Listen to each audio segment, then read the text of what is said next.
तो दोस्तों स्वागत है आपका एक नई वीडियो में। आज हम बात करेंगे उस मिट्टी की खुशबू की जो हर सुबह हमारे खाने से आती है। आज हम बात करेंगे उन हाथों की जो हमारे लिए अनाज उगाते हैं लेकिन खुद कई बार भूखे सो जाते हैं। आज हम बात करेंगे भारत के उन किसानों की जो खुद तो पूरे देश का पेट भरती है लेकिन खुद की थाली हमेशा खाली रह जाती है। आज भारत में करीब 54% आबादी अभी भी खेती पर निर्भर है, लेकिन अफसोस की बात तो ये है कि ये वही लोग हैं जो सबसे ज़्यादा पिछड़े हुए हैं। कभी क्लाइमेट चेंज तो कभी मार्केट के चालों में फंसकर हर साल किसानों को एक नया जंग लड़ना पड़ता है। अगर हम पीछे देखें तो आज़ादी के बाद भारत में खेती को रीढ़ की हड्डी कहा गया है। 1960 में जब हमें अनाज बाहर से मंगवाना पड़ता था तब इसी खेती ने हमें इंडिपेंडेंट बनाने में मदद की।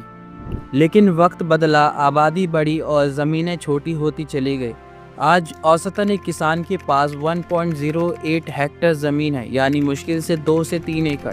इतने कम ज़मीन में खेती करना, खर्च निकालना और परिवार को चलाना लगभग नामुमकिन सा होता जा रहा है। आज का किसान सबसे ज़्यादा दिक्कत में है क्योंकि लागत बढ़ रही है लेकिन मुनाफा नहीं। बीज, डीजल, खाद, कीटनाशक सबके दाम आसमान छू रहे हैं। सरकार हर साल कुछ फसलों पर MSP यानी मिनिमम सपोर्ट प्राइस तय करती है ताकि किसानों को उनकी फसलों का सही दाम मिल सके। लेकिन सच तो यह है कि देश के सिर्फ 6% ऐसे किसान हैं जो अपनी फसलें MSP पर बेच पाते हैं।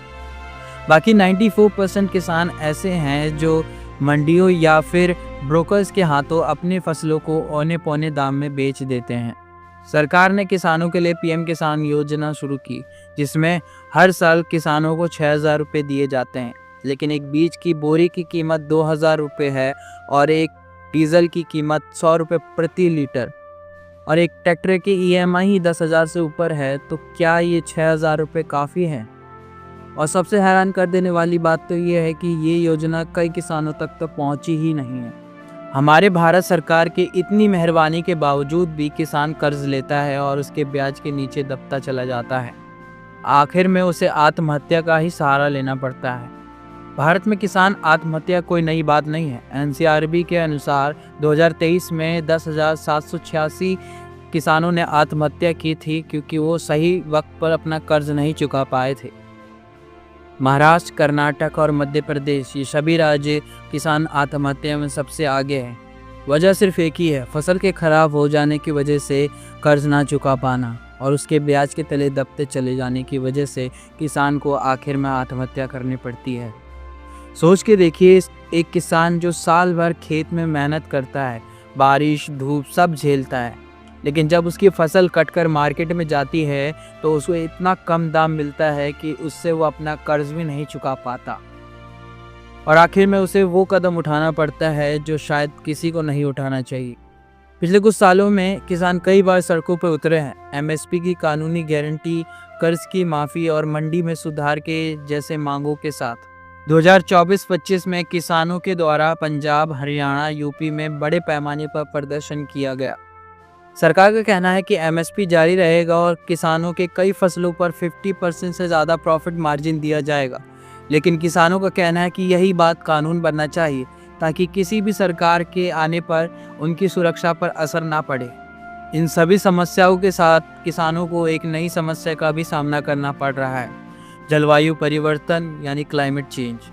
बारिश का पैटर्न बदल चुका है, जिसकी वजह से कभी सूखा तो कभी बाढ़, तो कभी ओले की बारिश तो कभी रिकॉर्ड तोड़ गर्मी का सामना करना पड़ता है।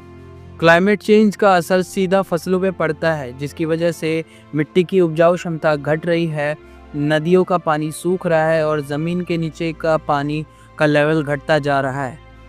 आज किसान सिर्फ बाज़ार से परेशान नहीं है बल्कि क्लाइमेट चेंज से भी उतना ही परेशान है। तो दोस्तों, इतना सब कुछ होने के बावजूद भी हमें इसका एक परमानेंट सॉल्यूशन ढूंढने की ज़रूरत है। किसान को दया नहीं, सिर्फ एक सिस्टमैटिक बदलाव की ज़रूरत है। हमें ज़रूरत है कि हम MSP को कानूनी सुरक्षा दें ताकि किसान अपनी फसलों को घाटे में ना बेच पाए। दूसरा, हमें फसल बीमा और कर्ज प्रक्रिया को थोड़ा सिंपल करना होगा जिससे किसानों को उसे चुकाने में आसानी हो सके। तीसरा, हमें कृषि शिक्षा और डिजिटल मार्केटिंग तक हमें ग्रामीण किसानों को पहुंचाना होगा।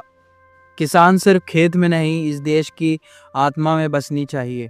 अगली बार जब आप थाली में खाना खाएँ तो उस किसान को याद ज़रूर कर लीजिएगा जिसने उस अन्न को उगाने के लिए कितनी मेहनत की होगी। तो दोस्तों, अगर आपको ये वीडियो थोड़ा-सा भी सोचने पे मजबूर करता है तो वीडियो को शेयर और लाइक करना ना भूलें। कमेंट में बताएँ कि आप साथ हैं इस देश के किसान के। मैं मिलता हूँ आपको एक नई वीडियो के साथ, तब तक के लिए थैंक यू।